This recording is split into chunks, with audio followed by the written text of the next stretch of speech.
यश पाय आपटत खोलीतून बाहेर आला आणि वडिलांच्या गाडीत मागच्या सीटवर जाऊन बसला. दीपक आणि त्याची पत्नी उदासपणे गाडीत बसले होते, कारण यशची प्रतिक्रिया पाहून त्यांना जावेसेच वाटत नव्हते. पण बालपणीचा मित्र शेखरने त्याच्या वाढदिवसाला सहकुटुंब बोलावले होते. यशने जाण्यास स्पष्ट नकार दिला होता, त्यामुळे दीपक चिडला.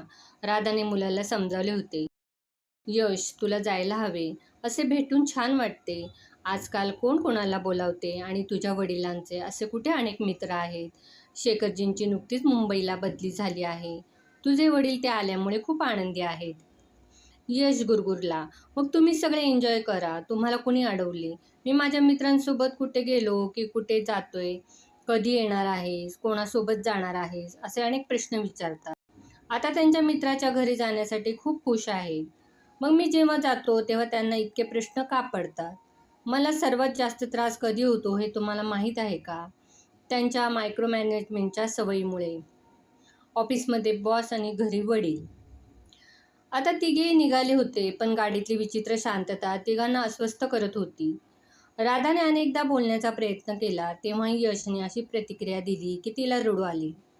गाडी चालवताना दीपकला राग आला होता. यश त्याच्या सगळ्या प्रश्नांची उलट उत्तरं का देतो? त्यांना त्याची काळजी वाटते. तो कुठे आहे? कोणासोबत आहे? हे विचारण्याचा अधिकार त्यांना का नाही? ते वडील आहेत त्याचे. प्रवास तणावात गेला. शेखर, त्यांची पत्नी मालती आणि त्यांची मुलगी रिया यांनी त्यांचे मनापासून स्वागत केले. दोन्ही मित्रांनी अनेक वर्षापासून बनारसमध्ये त्यांचे बालपण एकत्र घालवले होते. आता खूप दिवसांनी भेटले तेव्हा दोघांच्याही डोळ्यात पाणी आले. रिया व यश बरोबरीच्याच वयाचे होते. ती नुकतीच दिल्लीत नोकरीला लागली होती.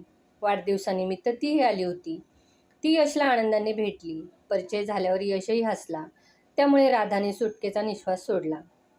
दीपकने शेखरसाठी आणलेली भेटवस्तू दिली. तेवढ्याच शेखरचा आणखीन एक सहकारी रमण, त्याची पत्नी आरती आणि त्याची मुलगी कोमलही आले. सर्वांची एकमेकांशी ओळख झाली. काही वेळाने शेखरच्या शेजारी राहणारी आणि रियाची नव्याने मैत्रीण झालेली मीताही आली. रियाने तिलाही बोलावले होते. आता मुले एका खोलीत, मोठी मंडळी दुसऱ्या खोलीत. सगळे गप्पांमध्ये रंगले होते. मध्येच मालती रियाच्या मदतीने सर्व पाहुण्यांना जेवण वाढत होती. तरुण मुलांचे संवादाचे विषय वेगळे असतात. कॉलेज, ऑफिस, चित्रपट, संगीत, यानंतर शेवटी विषय पालकांकडे वळला. आतापर्यंत यश 3 मुलींबरोबर गप्पात चांगलाच रुळला होता. ही पिढी मैत्रीत मुलगा मुलगी असा भेदभाव करत नाही, हे या पिढीचे वैशिष्ट्य आहे. यश आता बडबडत होता, यार तुम्ही तर मुली आहात. पप्पा तर माझ्या मागे असे लागतात की मी त्यांना न सांगता कुठे गेलो तर कोणीतरी मला उचलून घेऊन जाईल.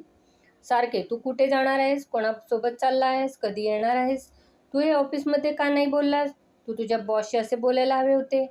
यार, मायक्रो मॅनेजमेंटची सुद्धा एक मर्यादा असते. माझे बॉस देखील मला इतके प्रश्न विचारत नाहीत. आता तर मी त्यांच्याशी फारसे बोलत नाही. रिया हसली. वा, तुमची माझ्यासारखीच अवस्था आहे. मित्रा, मी दिल्लीत राहते. मी एकटीच सगळे मॅनेज करते. मी आरामात आणि शांततेत राहते. पण बाबा मला रोज फोन करतात आणि विचारतात, बेटा तू घरी पोचलीस का? रात्री बाहेर पडू नको. एके दिवशी मी चुकून म्हणाले होते की मी माझ्या मैत्रिणीसोबत चित्रपट पाहायला आले आहे आणि 12 वाजेपर्यंत पोहोचेन. काय सांगू, बाबांनी तर हद्दच केली. घरी पोचेपर्यंत ते फोनवर ऑनलाईन होते, झोपलेही नव्हते आणि आता इथे आले तर त्यांचे प्रश्न संपत नाहीत. आपण मोठे झालो आहोत हे या लोकांना का समजत नाही? आता आम्हाला फॉलो करण्याची गरज नाही. मी माझ्या वडिलांना किती वेळा सांगितले की शांतपणे जगा आणि मला पण जगू द्या, पण काही उपयोग झाला नाही. तेच ते निरुपयोगी प्रश्न आणि निरुपयोगी चिंतांवर आपण आपली शक्ती वाया घालवतो. देवाचे आभार की आई मस्त आहे. तिची तितकीशी अडचण नाही. तिला समजते. रियाने हसत हसत कोमलला विचारले, मला सांग, तुझ्या घरी पालकांचे मायक्रो मॅनेजमेंट कसे चालले आहे? आई की बाबा? सतत प्रश्न विचारण्याची सवय कोणाला आहे? कोमल जोरात हसली. यार, आपण सगळे एकाच बोटीत आहोत. याचा अर्थ आपल्या सर्वांना समान समस्या आहे. पालकांच्या सूक्ष्म व्यवस्थापनाची सवय. त्यांच्या आयुष्यात फक्त आपल्याच बाबतीत चर्चा असते. त्या दोघांना टाळून मी घरभर फिरते. धाकटी बहीण जास्त घरी राहते, ती अडकते. हे बोलून कोमल हसली. यावर यशही हसला. म्हणजे सगळा लोड तुझ्या बहिणीवर आहे. सगळे जोरजोरात हसू लागले. मीता फक्त शांतपणे हसत राहिली. जेवताना मीता फक्त हो म्हणत राहिली. कोमलने शेवटी विचारले, मीता, तू तुझ्या आई वडिलांबद्दल काहीच सांगितले नाहीस. मी त्याचा चेहरा उदास झाला. मग ती म्हणू लागली, आज तुम्हा सर्व नवीन मित्रांना भेटून मला खूप आनंद झाला.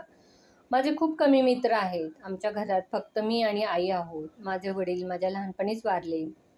आज तुमचे बोलणे ऐकून मला वाईट वाटले की तुम्ही लोक वडिलांची चेष्टा करत आहात. मला विचित्र वाटते. इथे मी तळमळत होते की काश माझेही वडील असते. ते माझ्याशी डझनभर गोष्टी बोलले असते, हजारो प्रश्न विचारले असते. मी कुठेही गेले तर त्यांनी माझी काळजी केली असती. माझी आई काम करते. माझ्याबद्दल सर्व वेळ विचार करण्यासाठी तिच्याकडे पुरेसा वेळ आणि शक्तीही नाही. ती काहीशी आत्मकेंद्रितही आहे. मला असे वाटते की तुम्ही सर्व खूप भाग्यवान आहात. सध्या मी इथे आहे हे माझ्या आईलाही माहीत नाही आणि जोपर्यंत ती तिच्या कामातून मोकळी होत नाही तोपर्यंत मी कुठे आहे तिच्या लक्षातही येणार नाही. तुम्हा लोकांना जे सहज मिळाले आहे त्याचे तुम्ही कौतुक करत नाही. वडिलांशिवाय आयुष्य कसे असते हे तुम्हाला माहीत नाही. मी त्याचे डोळे भरून आले. त्यांना तुमची काळजी वाटते म्हणूनच ते इतके प्रश्न विचारतात. तुम्ही लोक वडिलांच्या संरक्षणात्मक वागण्याला मायक्रो मॅनेजमेंट म्हणत आहात. त्यांनी तुम्हाला जीवनातील सर्व सुखसोयी दिल्या. आज तुम्ही लोक मोठे झालात म्हणून तुम्हाला त्याची गरज नाही. मग एवढ्या वर्षांच्या आयुष्यातील रात्रंदिवस तुम्हाला देऊन त्यांना काय मिळाले?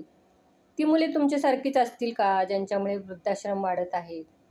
रिया, तू दिल्लीसारख्या शहरात रात्री बाहेर राहिली तर कोणत्या बाबाला काळजी होणार नाही? ते तुझी काळजी करत जागे राहिले, त्यात त्यांचा काय फायदा? उलट त्यांच्या आरोग्यावरच परिणाम होणार होता.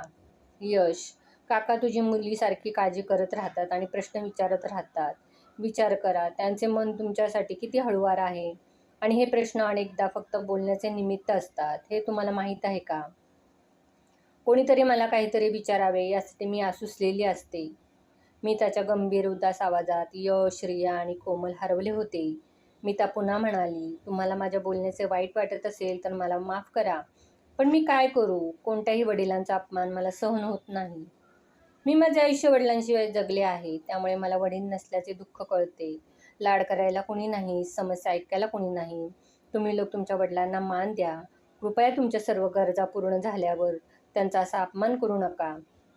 तिघांनाही खूप लाज वाटली. मीता बोलत होती. तिघे मान खाली घालून गप्प बसले होते. मीताच्या बोलण्याने तिघांना विचार करायला भाग पाडले होते. दुसऱ्या खोलीत मोठी मंडळी अजूनही गप्पात व्यस्त होती. राजकारण, हवामान, कुटुंब, नोकरी यानंतर शेवटी आताच्या मुलांच्या वागण्यावर चर्चा येऊन थांबली. दीपकचा चेहरा उदास झाला. शेखरने विचारले, तुझा चेहरा का पडला आहे? दीपक एक दीर्घ श्वास घेत म्हणाला, मुलांना काही बोलावेसे वाटत नाही. आता त्यांना काही सांगताही येत नाही. काही विचारले तर गुरगुरतात. रमण असेही म्हणाले, कसले वारे वाहत आहेत हे मला माहीत नाही. त्यांना वडिलांची सर्व गोष्ट वाईटच दिसते. ते प्रत्येक गोष्टींवर चिडतात आणि नकारात्मक उत्तरे देतात. मुलींच्या सुरक्षेची चिंता वाटणे स्वाभाविक आहे, नाही का? दीपक म्हणाला, मी नेहमी यशच्या भल्याचाच विचार करत असतो. त्याला कधीही कोणतीही अडचण येऊ नये यासाठी मी नेहमी प्रयत्न करतो. मालती हसत म्हणाली, बघा यात तुमच्याही काही चुका आहे. तुम्हाला त्यांना खूप बांधून ठेवायचे आहे, पण त्यांना थोडी मोकळी हवी आहे जी तुम्ही देत नाही आणि त्यामुळे गोष्टी. दीपक भाऊजी, शेखरने मला तुमच्या कुटुंबाची परिस्थिती सांगितली आहे. तुम्हाला स्वतःला घरचे इतके संरक्षण मिळाले नाही. तेव्हा तुम्हाला वाटले असेल की जे मला मिळाले नाही ते मी माझ्या मुलाला देईन. मी त्याला कोणताही त्रास होऊ देणार नाही. आता तुम्ही त्याच्याभोवती गुंडाळलेले प्रेम आणि संरक्षणाचे कवच थोडे सैल करा. ही आजची मुले आहेत. त्यांना तुम्ही शिकवलेत इतकेच पुरे. आता त्यांना त्यांच्या इच्छेनुसार बाकीचे करू द्या. जर त्यांना काही अडचण आली तर ते तुमच्याकडेच येतील. तुमचे प्रश्न थोडे कमी करा. राधानेही होकार दिला, हो तुझे बरोबर आहे. मालती, दीपक खूप संरक्षक आहे. त्यांच्या अशा अनेक प्रश्नांनी यश चिडतो. कधी कधी ते चुकीचंही असते. पण आजच्या मुलांना जास्त टोकाटोकी आवडत नाही. मालती म्हणाली, हो माहीत आहे. मग असे होते की रिया मला दिल्लीहून सर्व काही सांगते. ती कुठे आहे आणि पप्पाला सांगू नको, कारण मुंबईत बसून तो वेगळा विचार करतो आणि त्याला माझी दिल्लीची नोकरी आणि इतर दिनचर्या समजावून सांगणे मला कठीण आहे. मी एकटी राहते. मी सर्व काही व्यवस्थित करते. मी माझ्या सुरक्षेबाबतही काळजी घेत आहे. बाबांना समजावून सांगणे अवघड आहे. तुला सर्व समजते म्हणूनच मी कुठे आहे हे तुला माहीत आहे. आता मला सांगा, मुलांना पालकांपासून का लपवावे लागते? ती मला सर्व काही का सांगते आणि त्यांना न सांगण्यास का सांगते? म्हणजे आई आणि मुलगी एकमेकांना मिळालेले आहेत तर? शेखर हसला. रमण हसला, हे बघ, म्हणजे आपण बाप लोक खलनायक झालो. भाऊ, खरंच आपण स्वतःला बदलायला हवे का? शेखर म्हणाला, हे बघ दीपक, तू तुझ्या आयुष्यातील भूतकाळातील गोष्टी बाजूला ठेव. तुमच्या मद्यपी वडिलांच्या आणि स्वार्थी नातेवाईकांच्या अनुभवांचे ओझे यशवर टाकू नको. सतत त्याच्या डोक्यावर बसू नको. मला तो खूप हुशार वाटला. त्याला त्याच्या पद्धतीने जगू द्या. जर त्याने चूक केली तर त्याला स्वतःला समजेल. काळ जे शिकवतो ते इतर कोणीच शिकवू शकत नाही. कदाचित आपण सर्वांनी हे समजून घेतले पाहिजे की जेव्हा मुलांना प्रेम हे बंधन वाटू लागते, तेव्हा त्यांना थोडे स्वातंत्र्यसह जगण्याचा अधिकार दिला पाहिजे. सगळ्यांनी होकारार्थी मान हलवली. आरती म्हणाली, आणि आपण वर्षापूर्वीचा आपला काळ आठवूया. आपल्याला आपल्या पालकांकडून अनावश्यक व्यत्यय आवडला का? आपल्याला पण मुक्तपणे जगायचे नव्हते का? इतक्यात रिया खोलीत आली आणि विचारले, मम्मा, मी सगळ्यांसाठी चहा करू का? हो बेटा. असे विचारणारी मुलगी मालतीला आवडली. किचनमधून मुलांचे गप्पांचे आवाज येऊ लागले. सगळे एकत्र होते. मुलांचे म्हणणे सर्व मोठ्यांना आवडले. अचानक वातावरण बदलले होते. मीता ट्रे घेऊन वडिलांच्या खोलीत आली. तुम्हा सर्वांसोबत बसून चहा प्यावासा वाटतोय. आम्ही तुमच्यासोबत बसू का? ये ये, शेखर म्हणाला. अतिशय खेळीमेळीच्या वातावरणात सर्वांनी चहा घेतला. एकमेकांशी बोलून दोन्ही पिढ्यांच्या मनावरचे ओझे कमी झाले होते. मीता म्हणाली, जेव्हा तुम्ही लोक रियाच्या घरी याल तेव्हा मला कळवा. मला तुम्हा सर्वांना पुन्हा भेटायचे आहे. यश म्हणाला, नक्कीच. आता आपल्याकडे प्रत्येकाचे फोन नंबर आहेत. आपण पूर्णपणे संपर्कात राहू. दीपकने काहीशा आश्चर्याने यशकडे पाहिले. म्हणाले, तू येशील आमच्याबरोबर? तू आजच यायला नाही म्हणत होतास. यश मिश्किलपणे हसला. मी कधी म्हणालो की मी तुमच्यासोबत येईन व भेटेन? आता आम्ही कधीही कुठेही भेटू शकतो. काय मित्रांनो? दीपक जोरात हसला. खूप छान. तुला पाहिजे तिथे भेटा. आज यश त्याच्या वडिलांच्या हसण्याने खूप खुश होता. त्याने डोळ्याने मीताचे आभार मानले. मीता हसली. नंतर लवकरच भेटण्याचे आश्वासन देऊन सर्वजण आपापल्या घरी निघाले. परतीच्या प्रवासात राधाला दृश्य पूर्णपणे बदललेली दिसली. यशने समोर बसण्याचा हट्ट धरला होता, जेणेकरून त्याला त्याच्या आवडीची गाणी ऐकता येतील आणि वडिलांशीही बोलता येईल. दीपकच्या चेहऱ्यावर शांत स्मित होते. सर्व काही बदलले होते. नुसत्या बोलण्यातून आज सगळ्यांना खूप काही शिकायला मिळाले. आज राधाला वाटले की एकत्र बसून चर्चा करून सुखदुःख वाटून घेणे किती महत्त्वाचे आहे, जे आजच्या आयुष्यात दुर्दैवाने कमी होत चालले आहे. यशला मनातल्या मनात मीताची आठवण येत होती, जिने त्याला सांगितले होते की वडिलांची काळजी मायक्रो मॅनेजमेंट नाही, हे त्यांचे प्रेम आहे, त्यांची काळजी आहे आणि याचा त्याला अभिमान वाटावा. यश आता त्यांच्या प्रश्नांवर कधीही रागवणार नाही. माझी आजची कथा तुम्हाला कशी वाटली हे कमेंट करून नक्की सांगा. अशाच नवनवीन कथा ऐकण्यासाठी चॅनलला सबस्क्राईब जरूर करा आणि बेल आयकॉनवर प्रेस करा, म्हणजे व्हिडिओचे नोटिफिकेशन तुम्हाला येईल.